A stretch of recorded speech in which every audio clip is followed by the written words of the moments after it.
इस Telegram meeting में आप सभी को मैं प्रणाम करता हूं, स्वागत करता हूं। My self T R Verma, पेशे से टीचर हूं, सीजी गवर्नमेंट में पिछले 25 साल से, और पार्ट टाइम में पार्लावन के स्टूडेंट हूं, सीख रहा हूं साथियों। और 30 साल कैसे बीता पता ही नहीं चला पार्लावन के साथ में, और मज़ा आ रहा है। और इस बिजनेस को सिखाने वाले, आगे बढ़ाने वाले और हमेशा मुझे आशीर्वाद देने वाले मेरे गुरुदेव मिस्टर के दुर्गा सर को मैं इस शानदार मन से सादर प्रणाम करता हूं।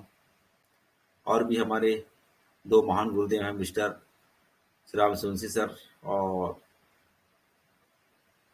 हमारे बीच में हैं शरद चंद्र विश्वास सर, जिनका मुझे मार्गदर्शन हमेशा मिलते रहता है। और गुजरात से बिलोंग करते हैं विकास पटनायक सर, लखेश्वर कश्यप जी, मैं सभी को प्रणाम करता हूँ। और आज के हमारे क्रांतिकारी ग्रुप के फाउंडर लीडर, जो सुबह और शाम दोनों टाइम अपने ज्ञान की वर्षा हमेशा करते रहते हैं, मिस्टर सुनील पंडित जी, जो मुझे आज अपने इस मंच में स्पीकर के रूप में मौका दिए, मैं सर को धन्यवाद देता हूं। और बलौदा बाजार चैंपियन ग्रुप की तरफ से सादर प्रणाम करता हूं। साथियों, चैंपियन हमारे क्रांतिकारी ग्रुप सुबह शाम वाकई में लोगों को सिखाने के लिए बहुत तत्पर रहता है। और इस क्रांतिकारी ग्रुप के बहुत सारे फाउंडर लीडर हैं, जिसको मैं नाम लेना चाहूँगा। वो अपने कंधे पे जिम्मेदारी लेकर के आगे बढ़ रहे हैं और लोगों के घर में खुशियाँ बरसाने का वो काम कर रहे हैं। और इसी में से हैं हमारे शानदार लीडर सुनील पंडित जी, मुकेश बरनवाल जी। ये सारे लीडर ऐसे हैं जो किसी परिचय के मोहताज नहीं है। आज पूरे देश में इन सभी को जाने जाता है। फुलेंद्र कुमार राय जी, सर का स्पीच मैं पहली बार सुना था, आज से लगभग 1.25 साल पहले। बहुत मजा आ गया था। और सुन करके मेरे टीम में बहुत सारे लोग उस समय जो क्वार्ट्ज करने के लिए आनाकानी कर रहे थे, फुलेंद्र सर को सुनने के बाद कई लोग क्वार्ट्ज किए। महेंद्र वर्मा जी हैं, मंडू कुमार जी, जो आज हमारे शानदार होस्टिंग का काम निभा रहे हैं। और सर तो बहुत मृदुभाषी हैं और बात से लगता है। डॉक्टर बालेश्वर जी जाधव और मदन मोहन सिंह जी, बबलू राणा जी, नकुल साव जी, रुपेश दास जी, देडी लीडरों में संगीता ठाकुर मैडम, कुमारी गुड़िया मैडम, जो बहुत ही शानदार तरीके से बिजनेस को शुरू से कर रही है, मैं उसको शुरू से जान रहा हूँ। रश्मि सिन्हा मैडम, सुरेश दयाल जी, पीसी मेहता जी, अशोक वर्मा जी, दामोदर प्रसाद महतो जी, ललिता देवी, सोहन महतो जी, जो आज क्वार्ट्स अचीव किए हैं, रुपेश जी, और जितने भी तमाम हमारे क्रांति ग्रुप के मेंबर हैं जो आज इस हफ्ते में अपने अचीवमेंट किए हैं, लेवल अचीवमेंट किए हैं, चाहे कोरल से लेकर के रूबी तक के, मैं सभी को हार्दिक शुभकामनाएं देता हूं और उनके उज्जवल भविष्य कामना करता हूं। साथियों, आगे बढ़ने से पहले मैं उन तमाम साथियों का नाम लेना चाहूंगा जिसकी वजह से आज मैं इस टोपाज जैसे शानदार लेवल को अचीव कर पाया हूं। और इस टोपाज लेवल में मेरा अपना कुछ नहीं है। जो कुछ भी मैं मानता हूं, मैं अपने गुरुदेव मिस्टर के दुर्गा सर और मेरे शानदार एंटायर टीम, जो चैंपियन ग्रुप के मेंबर सभी हैं, मैं सभी को मानता हूं। और मैं कुछ दमदार और शानदार लोगों को मैं नाम आपके मंच में जरूर लेना चाहूंगा, जिसमें शानदार लीडरों में एक है मणिराम वर्मा जी, जो टोपाज लेवल में हैं और बेहतर तरीके से बिजनेस को कर रहे हैं। आजूराम वर्मा जी, BL प्रजापति जी, धनेश ध्रुव जी, जागेश्वर प्रभा साहू जी, जो हमारे बहुत ही शानदार कपल हैं और बिजनेस को ये दोनों साथ मिलकर कर रहे हैं।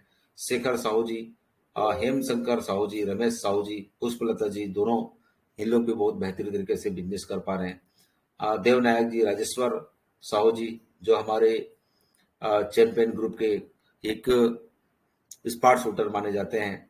स्पार्ट शूटर इसलिए बोलते साथियों, जहां भी जाते हैं ज्वाइनिंग निकाल के लाते हैं। इसमें इतनी पावर है कि लोग जो है नहीं बोल सकते। टेकराम निषाद जी और डोमन देवांगन जी, अदिति सुरेंद्र वर्मा जी, जो दोनों कपल बिजनेस को बहुत शानदार तरीके से कर रहे हैं। दीनाराम रजक जी, राधेलाल साहू जी, धनेश साहू जी, सदराम पटेल जी, श्रवण निषाद जी, अनिल सिंह जी, रोहित सिन्हा जी, ओंकार प्रसाद देवांगन जी, हीरालाल धीवर जी, मनोज पूजा वर्मा जी और अजय साहू जी, हरिदास मानिकपुर जी, कुंती कुरेती मैडम, उमाशंकर साहू जी, संदीप मंडल जी, फारूक अहमद जी, भरत पटेल जी, मनोज साहू जी, ये तमाम ऐसे मेरे लाइफ लाइन है साथियों, जो बहुत ही बेहतरीन तरीके से बिजनेस कर पा रहे हैं। और बहुत सारे और लीडर हैं जिनका मैं नाम यहाँ पर नहीं ले पाया हूँ, मैं मुझे क्षमा करिएगा, क्योंकि सभी का नाम लेना संभव नहीं है, बहुत बड़ी टीम हो चुकी है। तो कुछ चंद लोगों का मैं नाम ले पाया हूँ, जिसका नाम नहीं ले पाया हूँ वो समझ जाइए कि आप मेरे मन में हैं, दिल में हैं, आपसे मैं बहुत प्यार करता हूँ। बहुत बहुत धन्यवाद आप सभी को। तो साथियों, आज मुझे जो जिम्मेदारी मिली है उनको मैं आपके बीच में रखना चाहूंगा। आप मुझे क्लियर करेंगे सर? मन्नू सर, मैं स्क्रीन शेयर कर रहा हूँ। मन्नू सर, जी सर, जी हेलो सर, जी जी जी। सर, आपकी आवाज आ रही है।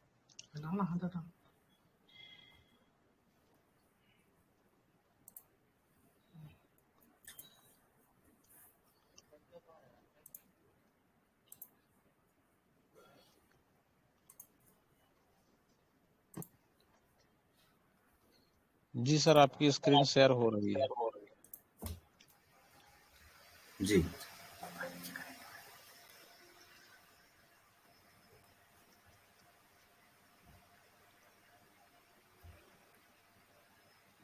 सर, ये दिखाई दे रहा है?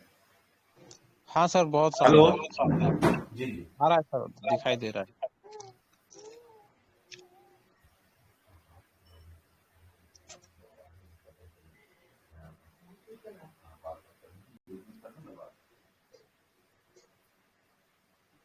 दोस्तों, आज मैं आप सबके बीच में टाइम मैनेज पर बात करूंगा। मैं एक ही पॉइंट लिया हूं, और जीवन में कामयाब होना है तो आप में एक टाइम मैनेजमेंट का गुण होना बहुत जरूरी है। क्योंकि भगवान ने 24 घंटा सबको दिया है, चाहे अमीर हो चाहे गरीब हो, लेकिन वही व्यक्ति कामयाब होता है जो इस टाइम की पावर को समझता है। और हमेशा बोला जाता है टाइम इज मनी, समय ही पैसा है। क्योंकि जिंदगी में बाकी चीज को तो हम हासिल कर सकते हैं, बाद में ला सकते हैं, लेकिन समय एक ऐसा चीज है जो खो जाने के बाद, गुजर जाने के बाद दोबारा हमारे जीवन में वापस नहीं आता।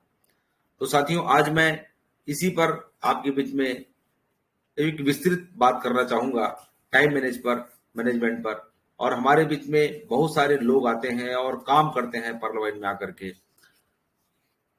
और बिजनेस को करते तो हैं, लेकिन टाइम मैनेजमेंट सही नहीं होने की वजह से लोग जो है नाकामयाब हो जाते हैं। यदि हम टाइम मैनेजमेंट करना सीख गए तो रियल बता रहा हूं, हम अपने बिजनेस में तो क्या, हम अपने जीवन में भी कामयाब हो सकते हैं। तो पहला जो पॉइंट मैं आपके बीच में रखना चाहूंगा वो है, आजकल समय की इतनी कमी क्यों महसूस हो रही है? आजकल समय की इतनी कमी क्यों महसूस हो रही है? हम देखते हैं कि आज जिसके पास भी हम जाते हैं, लोग बोलते हैं कि मेरे पास समय नहीं है, इतना बिजी हूं, कि बोलते हैं मेरे पास खाने तक का भी समय नहीं है। कई लोग तो ये बोलते हैं मेरे पास जहर खाने तक का भी समय नहीं है। ऐसे ऐसे लोग होते हैं। तो कारण क्या है?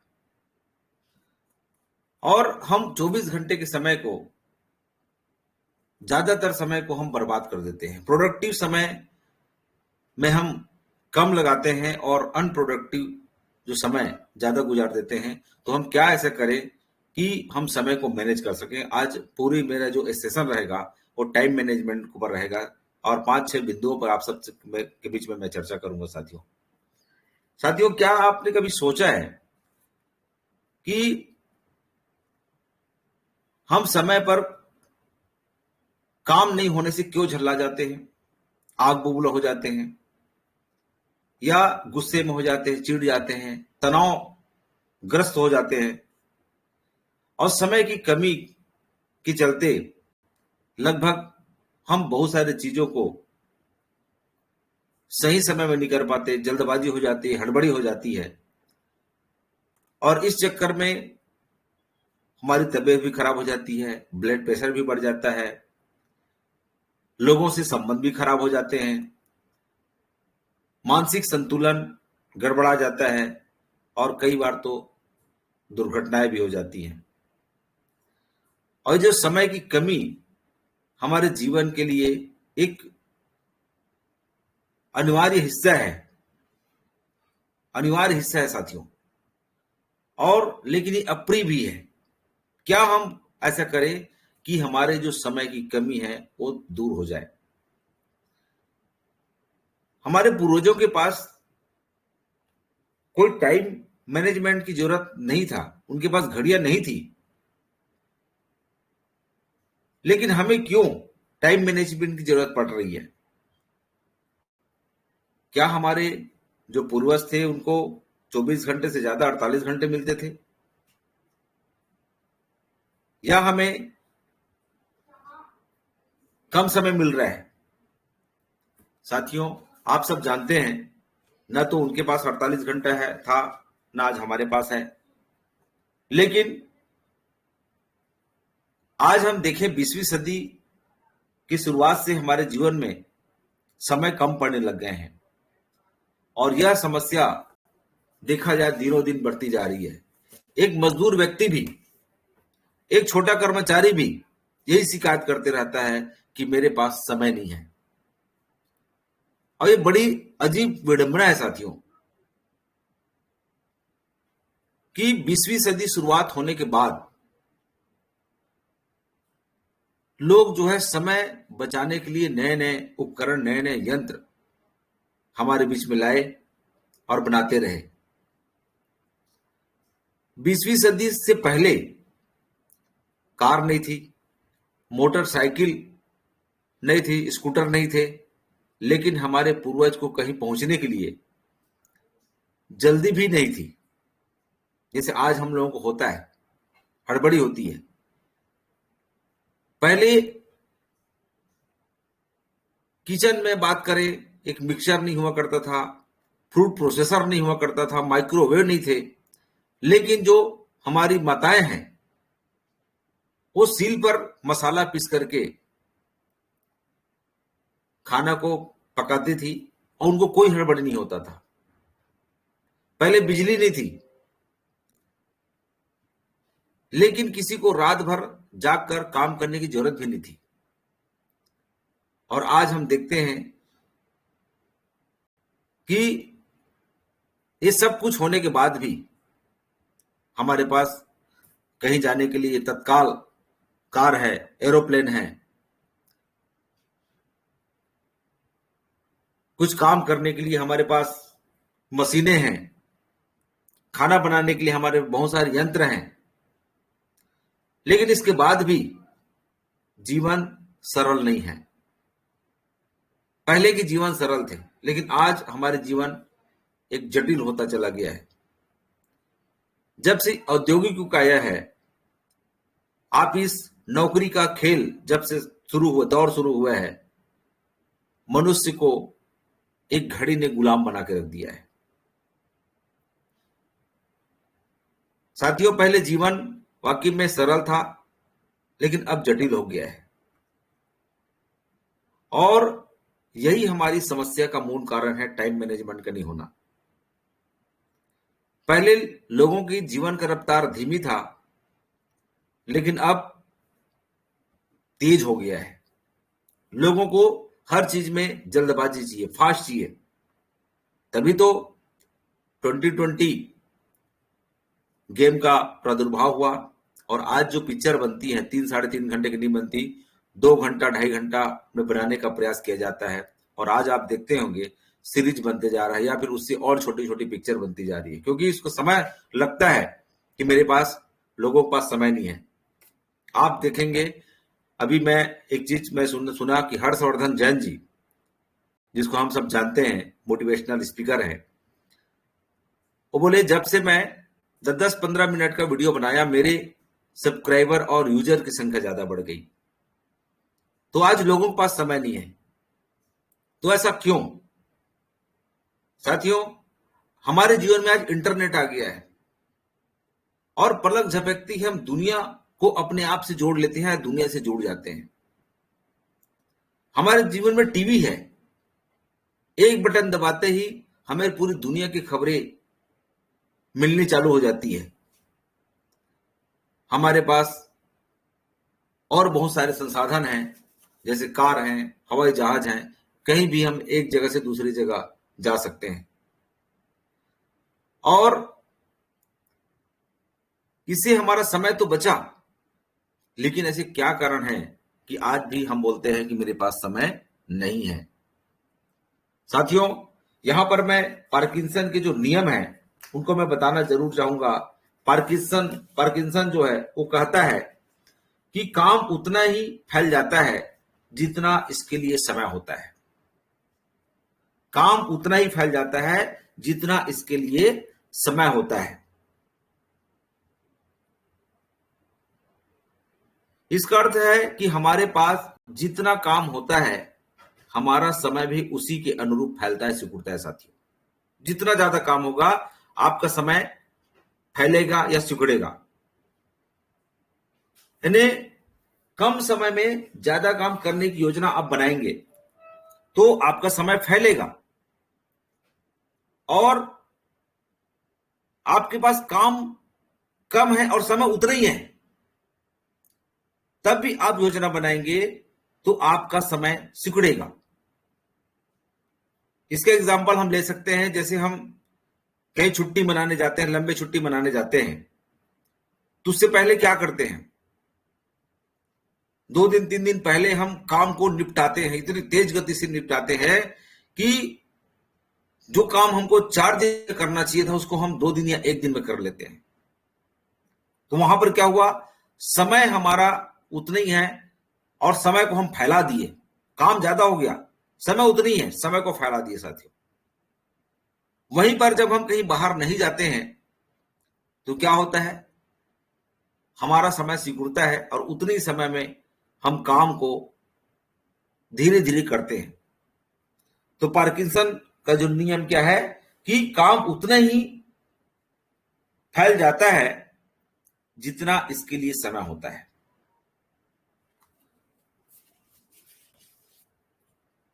दूसरा पॉइंट है, आपके पास कितना समय है?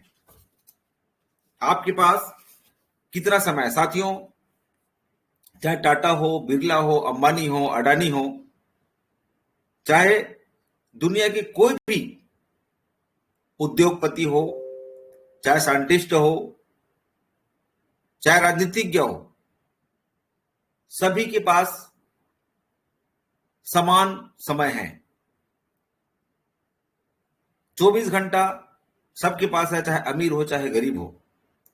साथियों, भगवान ने किसी को ज्यादा सुंदर बनाया है, किसी को कम, किसी को ज्यादा बुद्धि दी है तो किसी को कम, किसी को ज्यादा दौलत दिया है तो किसी को कम, लेकिन समय सबके लिए बराबर है, चाहे अमीर हो चाहे गरीब हो।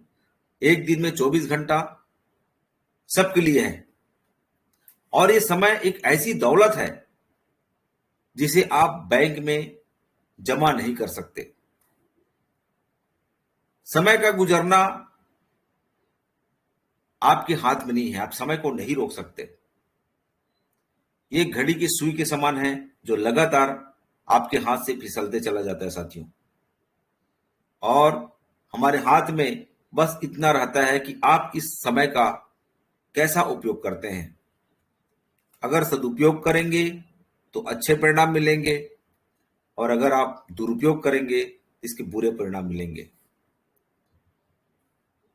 तो हमें यह सोचना है कि हमारे पास कहने को तो 24 घंटे हैं, लेकिन वास्तव में हमारे हाथ में ये नहीं होता।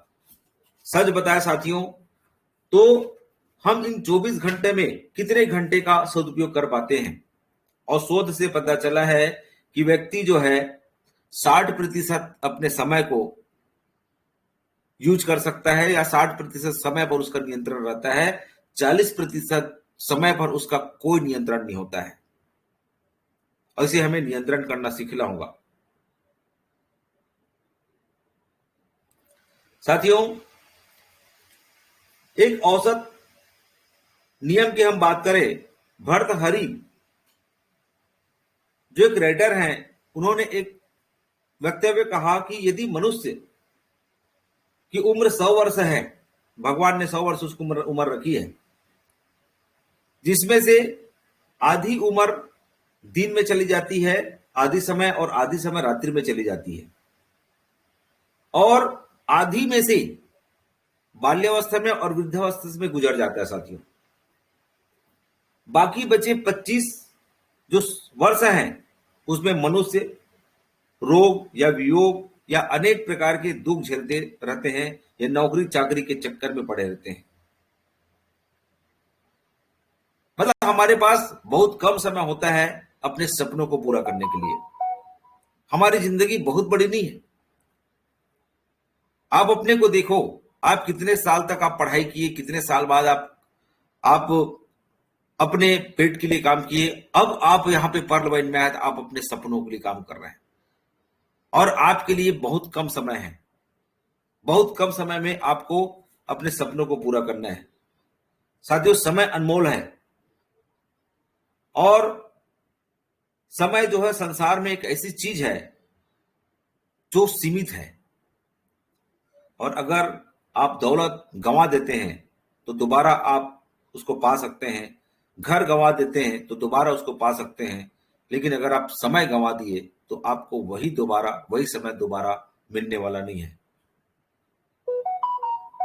तो मैं आपको बताना चाहूंगा, यदि हमारी अपेक्षित उम्र, सर मुझे क्लियर कीजिएगा, स्क्रीन दिख रहा है ना Mannu sir? Yes sir, yes sir, yes sir ji, thank you sir. साथियों, यहां पर मैं, आप स्क्रीन देखिए, आप 100 साल जीते हैं और एक साल में 365 दिन होता है, तो 36,500 दिन आपके जीवन में भगवान ने दिया है, यदि आप 100 साल जीते हैं तब की बात है। और आपकी उम्र, मैं अपनी उम्र से लेके यहां पे गणना किया हूं, मेरी उम्र यदि 40 ईयर है, तो मैं 365 में 47 साल में 365 दिन जी चुका हूं, यानी कि 17,155 डेज मेरे जा चुके हैं। और मेरे पास अभी जो समय बचा है 19,365 दिन, 19,365 दिन बचा है साथियों। लेकिन उसमें भी मैं यदि बात करना चाहूं, जो प्रोडक्टिव डेज है मेरे, यानी कि एक औसत आदमी यदि अपने बात करें तो 65 साल तक आप वर्किंग में रहते हैं, प्रोडक्टिव काम कर सकते हैं। उसके बाद हो सकता है आपके शरीर जो है इस प्रकार से काम न करे जिस प्रकार से वो आज वर्तमान में कर रहे हैं। तो अपना प्रोडक्टिव डेज माना हूं कि मैं आज जिस स्पीड से, जिस गति से मैं काम करूं, इसी गति से 65 साल तक काम करते रहा, तो मेरे पास आज को लेकर के मैं अगले 65 साल तक की उम्र तक बात करूं तो मेरे पास 18 साल का बचा है, जहां पे मेरे पास 6,570 डेज बचे हैं। बाकी के जो 35 साल हैं, यानी कि 47 में मैं 100 को माइनस करता हूं तो मेरे पास 53 साल बचते हैं। 53 में मैं प्रोडक्टिव डेज में मानूंगा तो मैं 18 साल को मानूंगा। बाकी 35 ईयर जो है वो बुढ़ापे में चला जाएगा। और साथियों, आप सबको पता है आज हमारा औसत जो उम्र है वो कितना है, आप सबको पता है। तो 35 ईयर का जो समय है, 35 साल का जो समय है, वो अनप्रोडक्टिव डेज में चला जाएगा। तो हमें समझना होगा कि हमारे पास समय कितना है, और अगर हमें जीवन में कुछ करना है, कुछ बनना है, कुछ पाना है, तो यह अनिवार्य है कि हम समय के उपयोग को सर्वश्रेष्ठ बनाएं, करना सीखें, ताकि इस धरती पर अपने सीमित समय में हम वह सब हासिल कर सकें जो हम हासिल करना चाहते हैं, चाहे वह दौलत हो, शोहरत हो, सुख हो, सफलता हो, जो हम करना चाहते हैं। आप अपना आज के बाद आप अपना प्रोडक्टिव डेज निकालिए। कितना समय है, आपकी उम्र यदि 50 साल है तो आप कितने साल तक आप काम कर सकते हैं? आपकी उम्र 30 साल है तो आप अपना प्रोडक्टिव डेज निकालें और एक टारगेट बनाएं कि मुझे इस 3 साल में, 3 साल में, 4 साल में मुझे करोड़पति बनना है। एक टारगेट बनाए साथियों। तो आप जब इस प्रकार की चीजों को आप बनाएंगे तो आपको लगेगा कि यार मैं क्या कर रहा हूं, मेरे पास कितना समय है। और मैं बार बार बोलता हूं, हमारे पास समय बहुत कम है। जितना ज्यादा हो सके हम अपने सपनों को जिए। और हमारा पर्ल माइंड रूपी ये प्लान इतना बेहतरीन और सुंदर प्लान है कि हर व्यक्ति यदि शिद्दत से करे तो 2 से 3 साल और ज्यादा से ज्यादा 4 साल में अपने पूरे जीवन के जो सपने हैं उनके पूरे कर सकते हैं। साथियों, आपका समय कितना कीमती है उसे हमको जानना पड़ेगा।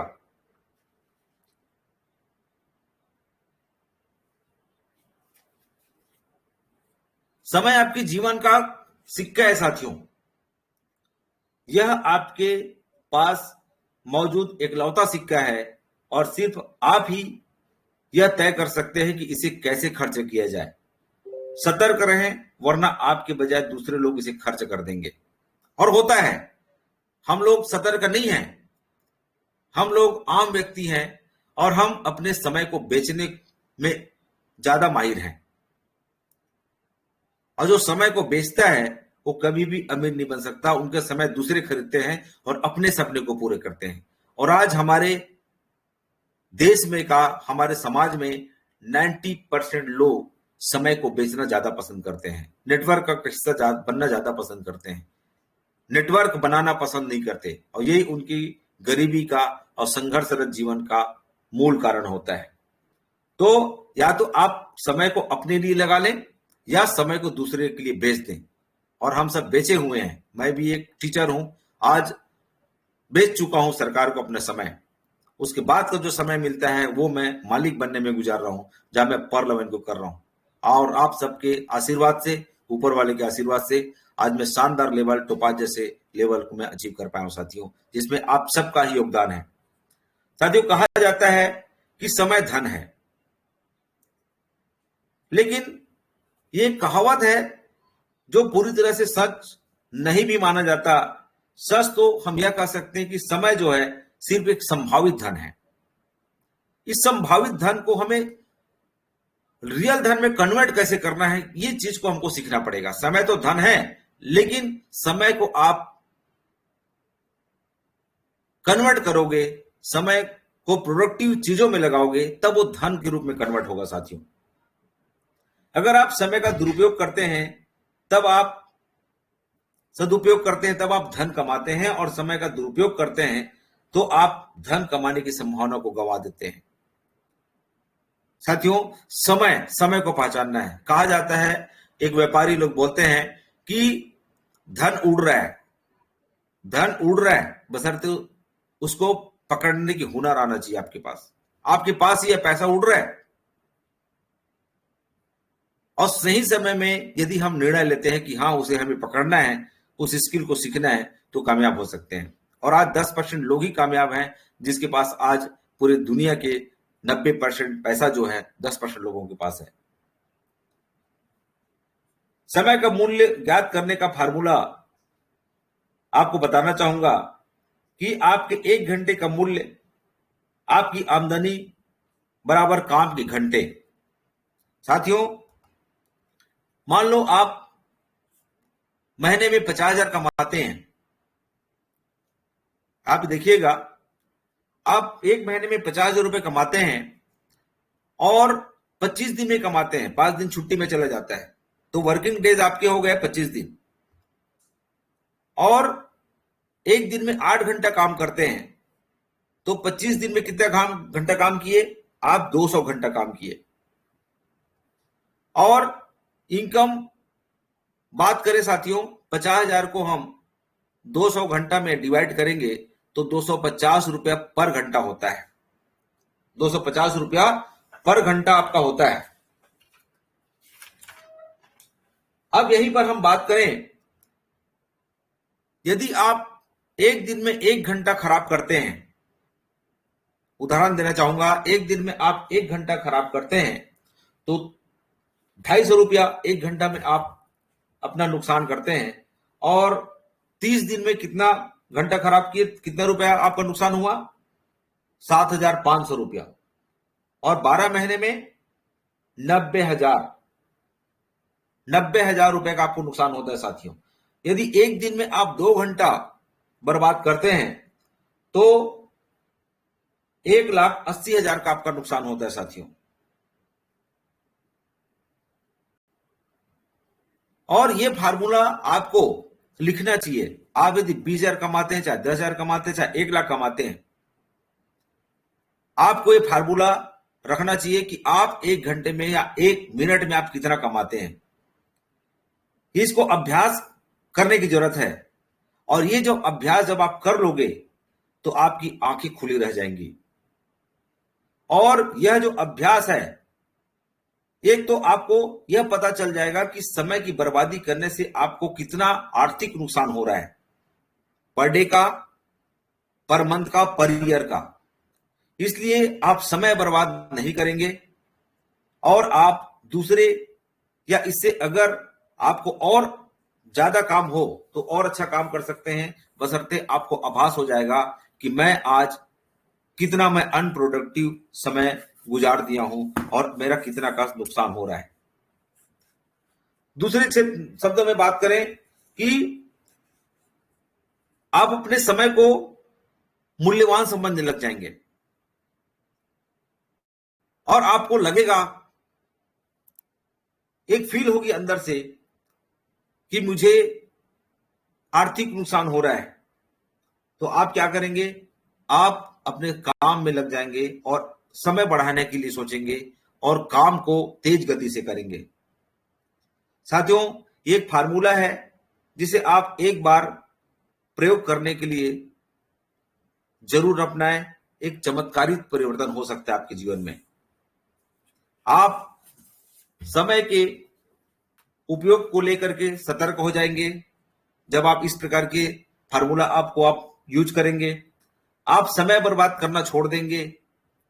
आप अपने समय के बेहतर उपयोग के तरीके खोजने लग जाएंगे। मैं क्या ऐसा काम करूं कि मेरा समय प्रोडक्टिव वर्क में जाए। आप कम समय में ज्यादा काम करने के बजाय उपाय खोजने लगेंगे। कम समय में ज्यादा काम मैं कैसे करूं? और यह सब केवल इसलिए होगा साथियों क्योंकि आपको पता चल चुका है कि आपके पास का हर मिनट कितना कीमती है, हर घंटा कितना कीमती है। उसे बर्बाद करके आप अपना कितना आर्थिक नुकसान कर रहे हैं, ये जब आपको पता चलेगा तो आप जरूर अपने समय के वैल्यू को समझेंगे। और कहीं कहीं हम वैसी करते हैं। हम परलवन में आए हैं और बहुत सारे साथी साल, 2 साल, 2.5 साल, 3 साल से लगे हुए हैं। उसको 40 डाला, 50 डाला तो संतुष्ट हो जाता है।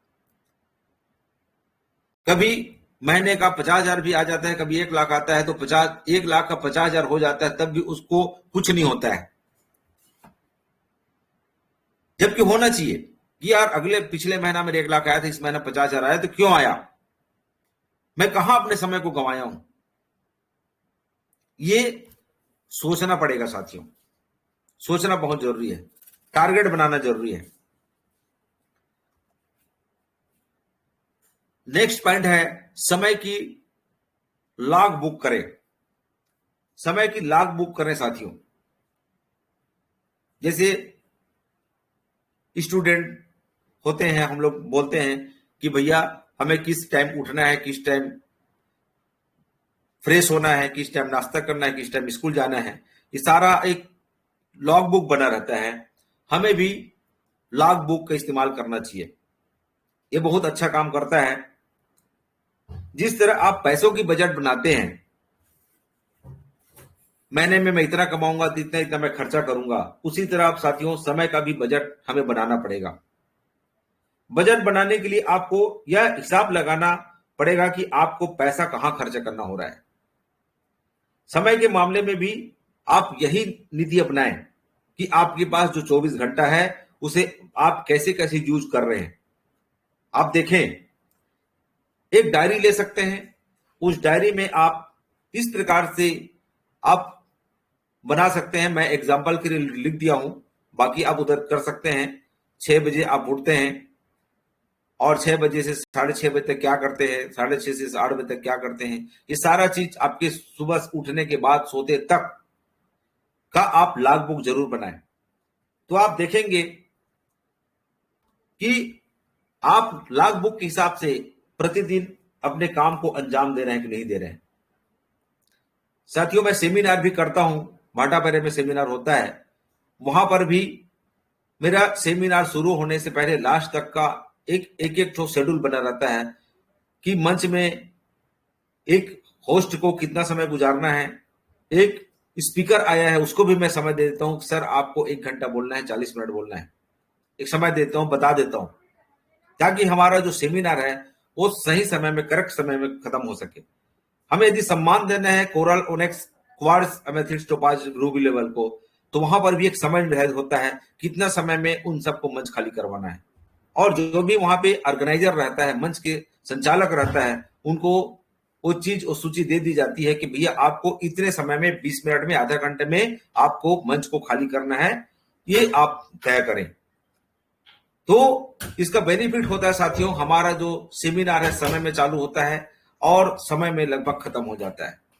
मैं लगभग आधा घंटा 1 घंटा एक्स्ट्रा लेके भी चलता हूं, प्रयास करता हूं, क्योंकि हमेशा सेमिनार करेक्ट टाइम में नहीं होता, कुछ कुछ व्यवधान उत्पन्न हो जाता है, या बहुत सारे लोग फोटो खिंचाने के चक्कर में बहुत सारा लेट हो जाता है, तो हम आधा घंटा एक्स्ट्रा लेके चलते हैं साथियों। उसके बाद भी हमारा सेमिनार बहुत तेज, बहुत शानदार तरीके से होता है। तो हमें भी समय का लॉग बुक बनाना सीखें। जैसे ड्राइवर लोग लॉग बुक बना के चलते हैं, आप देखेंगे ट्रक ड्राइवर लोग रहते हैं कि उनकी गाड़ी कहां से कहां तक चली, कितने बजे से कितने बजे तक चली, ये वो लॉग बुक बनाते हैं साथियों। तो हमें इनको करना चाहिए, और जब ये करेंगे तो आपको पता चलेगा कितने समय को आप कहां पे दे रहे हैं। दूसरा, इसके बाद नेक्स्ट है आर्थिक लक्ष्य बनाएं।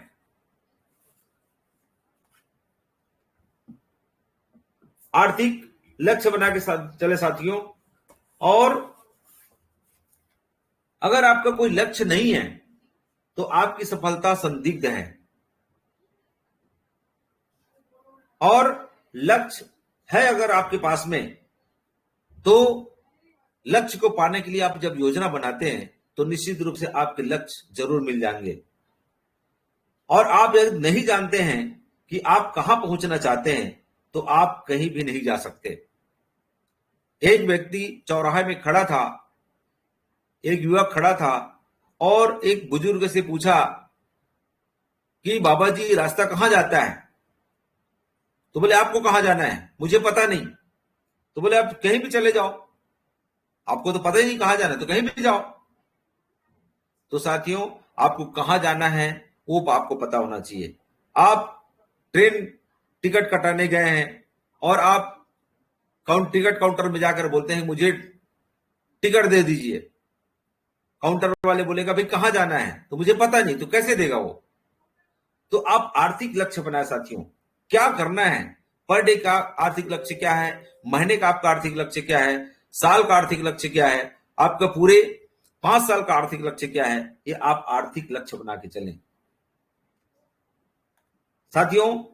जैसे हम कहीं जाते हैं और जाने से पहले हमें पता होना चाहिए कि हम कहां जा रहे हैं,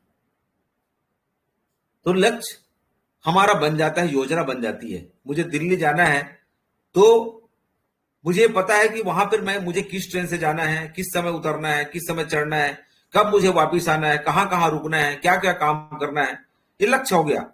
उसी प्रकार से हमें भी लक्ष्य बना के चलना होगा। और लक्ष्य 2 तरह के होते हैं, एक समान लक्ष्य और दूसरा निश्चित लक्ष्य। साथियों, समान लक्ष्य क्या होता है कि मैं और ज्यादा मेहनत करूंगा, मैं अपनी काम को बढ़ाऊंगा, अपनी कार्य कुशलता को बढ़ाऊंगा, मैं पुस्तक पढ़ूंगा, मैं अपनी योग्यता में और वृद्धि करूंगा।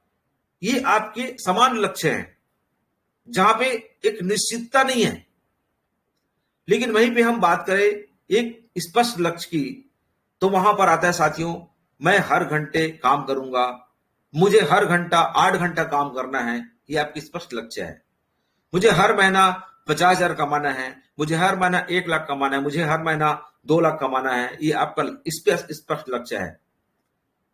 मुझे रोज कम से कम 15 मिनट पुस्तक पढ़ना है, मुझे रोज 15 मिनट 20 मिनट मुझे यूट्यूब से वीडियो देखना है, मुझे रोज कम से कम 5 मेरे लाइफ लाइन से बात करनी है, मुझे रोज 2 नए लोगों से बात करनी है, मुझे रोज एक नया प्लान दिखाना है। ये आप लक्ष्य बनाएं और एक स्पष्ट लक्ष्य आपके पास होना चाहिए, समान लक्ष्य नहीं होना चाहिए। और आपको इस बिजनेस में स्पष्ट लक्ष्य जब तक आप नहीं बनाएंगे, आप बहुत आगे तक नहीं जाने वाले हैं। साथियों, मैं अपनी बात करूं, मैं अपनी टीम की हर महीना काउंसलिंग मीटिंग रखता हूं। हर महीने की पहली तारीख को मैं काउंसलिंग मीटिंग रखता हूं और वहां पर जो भी मेरे लाइफ लाइन साथी हैं वो आते हैं, जो बिजनेस के प्रति गंभीर हैं। उनसे हम पूछते हैं कि बताइए भाई, आप इस अप्रैल महीने में आपका आर्थिक लक्ष्य क्या है, आप कितना कमाना चाहते हैं, और अपनी कैपेसिटी के हिसाब से बताइए। आपका टीम साइज क्या है, आप कितने दिन तक पार्लियामेंट को दे सकते हैं, क्योंकि बहुत सारे पार्ट टाइमर हैं, कुछ लोग फुल टाइमर हैं, कुछ लोग कुछ दिन पार्ट टाइम करते हैं, कुछ दिन फुल टाइम करते हैं। तो उसके हिसाब से मैं पूछता हूं, भाई आप अपने ताकत को पहचाने, आप अपनी कैपेसिटी को पहचानने के बाद आप लक्ष्य बनाएं। तो लोग बताते हैं, कोई 5,000 बोलते हैं, कोई 10,000 बोलते हैं, कोई 20,000 बोलते हैं, कोई 50,000, कोई 1 लाख, कोई 2 लाख, कोई 3 लाख। ये आर्थिक लक्ष्य हर महीने की 1 तारीख को हमारी बन जाती है साथियों। उसके बाद मैं पूछता हूं लोगों से, भैया ठीक है, आप 10,000 कमाने के लिए आपने लक्ष्य रखा, आप 50,000 कमाने के लक्ष्य रखे, तो कितने दिन आप पार्लियामेंट को देना चाहेंगे, कितना समय देना चाहेंगे? तो लोग अपने इस तरह से बताते हैं साथियों कि सर मैं जॉब वाला हूं, तो मैं 8 दिन दे सकता हूं फुल टाइम, बाकी दिन मैं 10 दिन पार्ट टाइम दे सकता हूं। कोई बोलता है सर मैं 20 के 20 दिन या 30 के 30 दिन में फुल टाइम दे सकता हूं। तो इसके हिसाब से उसकी प्लानिंग होती है कि क्या आप प्लानिंग करोगे कि आप 50,000 महीना कमा सकते हो, कितने आपको होम मीटिंग लेना है, कितने आपको 1 to 1 करना है, कितने लोगों का आपको अचीव कराना है, फास्ट ट्रैक इनकम लेना है। ये आर्थिक लक्ष्य जब वो बना लेता है तो उसके लिए प्लानिंग हम करते हैं। और मजेदार बात यह है, एक खुशी की बात मैं कहूंगा कि जब हम लोग अगले महीना पुनः हम जब शेड्यूल के लिए बैठते हैं और पुनः उन साथियों का जो लक्ष्य जो निर्धारित किए रहते हैं उस महीने का, वो हमारे डायरी में लिखा होता है, सबके डायरी में लिखा रहता है कि कौन किसने कितना लक्ष्य बनाया। और वहां पर देखने में आता है कि ज्यादातर साथी अपने लक्ष्य को अचीव करके आते हैं और लक्ष्य से ज्यादा इनकम वो लेके आते हैं। कोई 50,000 बोलता है तो 60,000 70,000 कमा लेते हैं, 1 लाख भी कमा लेते हैं। कोई यदि 50,000 का टारगेट लिया, बोलता है सर मैं 20,000 कमाया तो 30,000 माइनस में गया। तो क्यों आप कमाए, कितना दिन आप पार्लियामेंट को दिए, कितना आप 1 to 1 किए, कितना होम मीटिंग लिए, उनसे पूछा जाता है साथियों। कोई यदि बोलता है कि सर मैं 50,000 का लक्ष्य लिया था, मैं 70,000 कमाया, उनसे पूछा जाता है क्या आपने ऐसा काम किया। तो दोस्तों, इस प्रकार के जब हम मीटिंग लेते हैं तो लोग एक दूसरे को रिलेट करते हैं कि सर ये व्यक्ति जो अपने हर महीना लक्ष्य को अचीव करके आता है, वो बताता है कैसे मैंने अपने लक्ष्य को अचीव किया। जो अचीव नहीं किया रहता है वो उनसे सीखता है और अगले महीना फिर एक लक्ष्य लेके जाता है